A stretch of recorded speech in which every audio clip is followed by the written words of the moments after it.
India versus China, para commando training में क्या फ़र्क होता है। किसी भी देश की सेना उस देश की सुरक्षा के लिए महत्वपूर्ण मानी जाती है। यानी कोई भी देश अपनी ताकत के हिसाब से ही दुनिया में अलग अलग रुतबा हासिल करता है और इसके लिए सभी देश अपने देश के जवानों को एक काम एडवाइस फौलाद बनाने के लिए कड़ी से कड़ी ट्रेनिंग देते हैं। इनको मुश्किल से मुश्किल हालात से लड़ने की ट्रेनिंग दी जाती है। भारत और चीन के बीच हर वक्त बॉर्डर पर लड़ाई झगड़े होते रहते हैं, लेकिन लड़ाई की स्थिति में कब कौन किस पर भारी पड़ जाए ये उस ट्रेनिंग पर डिपेंड करता है। तो हम जानेंगे क्या फ़र्क है इंडिया और चाइना की पैरा कमांडो ट्रेनिंग में। सबसे पहले हम बात करते हैं चाइना की और डालते हैं एक नज़र PLA स्पेशल फोर्स के ट्रेनिंग पर। Number 1, physical training. चाइना के सभी कमांडोज किसी न किसी मैकलर्ड के एक्सपर्ट होते हैं।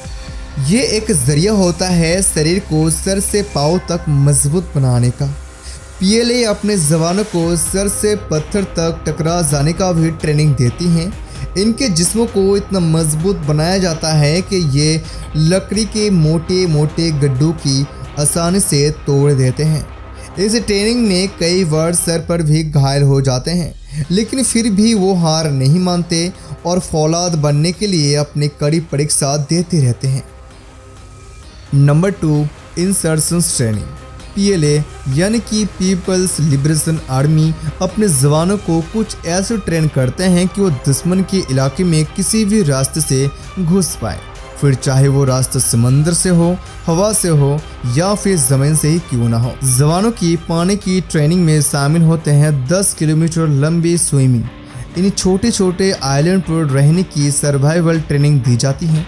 साथ ही इन्हें पहाड़ों पर, पानी में या फिर जंगल में पैराशूट से कैसे उतरते हैं और कैसे आगे बढ़ना है और इसकी ट्रेनिंग भी दी जाती है। Number 3, passing the parcel.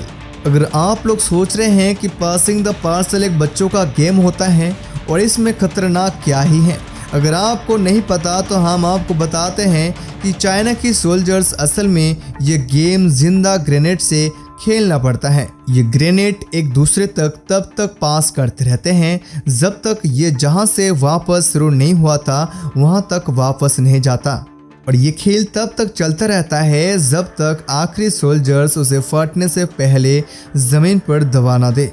Training में सोल्जर्स मौत का खेल खेलते हैं और इसका नतीजा ये आता है कि वो असल में बिल्कुल नहीं घबराते। Number 4, mountain training. हिमालय का पहाड़ियाँ भारत और चीन को 2 हिस्सों में बांटते हैं और ऐसे में दोनों फोर्स के लिए क्या ज़रूरी है कि अपने सोल्जर्स हाई डेल्टोइड के लिए भी तैयार करें। चाइना अपने कई सोल्जर्स को समुद्र तल से 12 से 18 हाइट ऊंचाई पर ट्रेन करते हैं। इतनी ऊंचाई पर जवानों हैवी मशीनों के इस्तेमाल के लिए उन्हें रेंज और ट्रांसफ़र के अलावा बैटल रेस्क्यू और फर्स्ट एड ट्रेनिंग भी करते हैं। Number 5, survival training. जंगल और पहाड़ों में ही इन सोल्जर्स को सर्वाइवल ट्रेनिंग दी जाती है, जिसमें इन्हें ये बताया जाता है कि शिकार कैसे करना है, पानी को कैसे साफ करते हैं और आग कैसे चलाते हैं और नेचुरल शूटर कैसे बनाते हैं। इसके अलावा ये कमांडोज एडवांस कंप्यूटर और फॉरेन लैंग्वेज में भी काफ़ी ट्रेंड होते हैं और यही कारण है कि PLA की स्पेशल ऑपरेशन कमांडोज दुनिया भर के सबसे खतरनाक कमांडोज में से एक है। अब अगर ऐसा सोच रहे हैं कि भारत के कमांडोज चीन की कमांडोज के सामने कुछ भी नहीं है तो आपका मानना बिल्कुल गलत है। अगर हम बात करें भारत में मिलने वाले पैरा कमांडोज ट्रेनिंग की, तो भारत में पैरा कमांडोज का कोई स्पेशल भर्ती नहीं होती, बल्कि इनके भर्ती आर्मी की अलग अलग रेजिमेंट में से कही जाती हैं और कुछ खास जवानों को चुनने के बाद ही उन्हें अलग अलग ट्रेनिंग कैंपस में भेज दिया जाता है, जहाँ शुरू होती है इनकी बेसिक ट्रेनिंग, जो कि आम ट्रेनिंग से 5 गुना ज़्यादा कड़ी ट्रेनिंग होती हैं। इस ट्रेनिंग में PLA स्पेशल ऑपरेशन के जवानों की तरह ही फिजिकल ट्रेनिंग दी जाती है और ये ट्रेनिंग इतनी भयानक होती है कि आप और हम जैसे लोग शायद इसे ट्राई करने के बारे में भी सोच न सकें। ये एग्जिस्टिंग जवानों को फिजिकल एंड मेंटल दोनों तरह के एक्सट्रीम अपनी ड्यूटी पर परफॉर्म करने के लिए दी जाती हैं। फिर इन सब ट्रेनिंग के बाद 36 घंटे स्ट्रेस ट्रेनिंग दी जाती है और 36 घंटे स्ट्रेस ट्रेनिंग की शुरुआत होती है रात के 2 बजे से, जब जवान करीब 4 डिग्री टेम्परेचर की कड़कती ठंड में सो रहे होते हैं। तभी इन जवानों को बम के धमाके और गोलियों की आवाज़ से कच्ची नींद से जगाया जाता है और नींद से उठे सैनिकों को फौरन लाइन में लगाने का आदेश दिया जाता है। पिछले 1 वीक से उन्हें हर रात 1 या 2 घंटे की नींद दिलाई दी जाती है।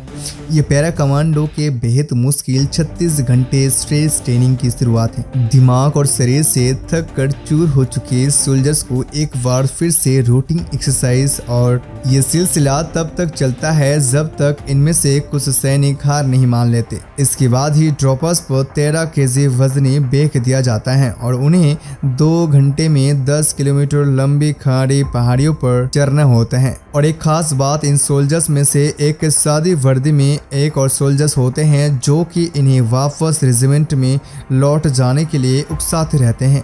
उसके बाद उन्हें अपने दोस्त को कंधे पर बिठा के चलना होता है। पैरा कमांडोज का मानना होता है कि वह अपने साथी को कभी भी दुश्मन के इलाके में छोड़ कर नहीं आना है। 5 घंटे कंटिन्यू ट्रेनिंग के बाद अगर आप सोच रहे हैं कि इन्हें आराम दिया जाएगा तो आप बिल्कुल गलत हैं। अब यहाँ से उनकी ट्रेनिंग की और भी मुश्किल हो जाती है। अब इन्हें 1.10 किलोमीटर सर्किट के 3 राउंड लगाने होते हैं, जिसमें इनके पास 3 केजी के बैटल रॉड और हथियार होते हैं।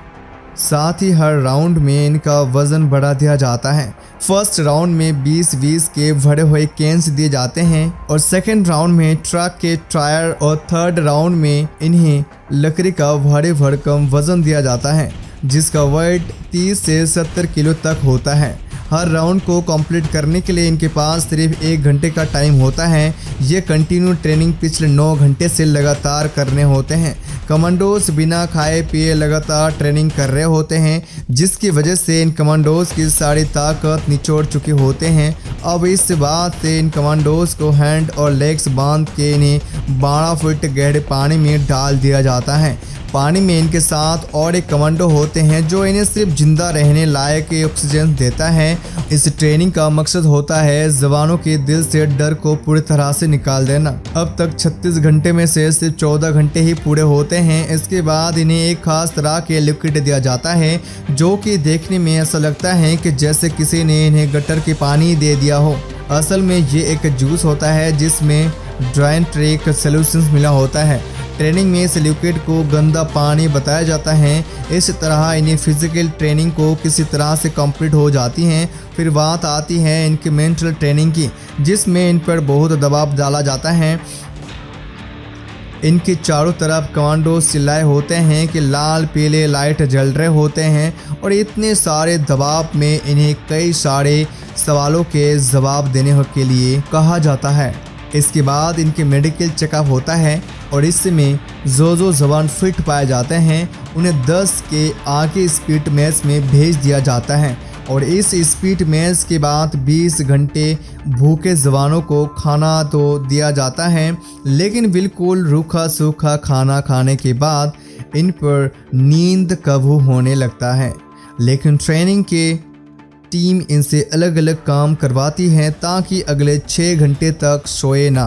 6 घंटे के बाद एक स्पीड मैच करवाया जाता है और फिर बचे हुए सैनिकों को 5 घंटे के लिए जंगलों में छोड़ दिया जाता है। कंप्यूटर्स स्किल्स को चेक करवाया जाता है। फिर कीचड़ में उतरते ही जॉन इन्हें रिगड़ते हुए हथियारों के साथ आगे जाना होता है। और इस ट्रेनिंग के कई फेज में कई जवान ऐसे भी होते हैं जो बेहोशी तक हो जाते हैं और हिम्मत भी हार जाते हैं, लेकिन दूसरी तरफ कुछ जवान इस ट्रेनिंग को पार करके मजबूत फौलाद बनकर ख़त्म करते हैं इस 36 घंटे स्ट्रेस ट्रेनिंग को और पहनते हैं मैरून कैप को।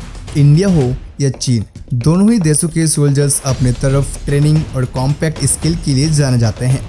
इन दोनों देशों के कमांडोज ट्रेनिंग को देखकर आपको क्या लगता है, कौन से देश की ट्रेनिंग ज़्यादा खतरनाक थी, वो हमें कमेंट करके बता सकते हैं।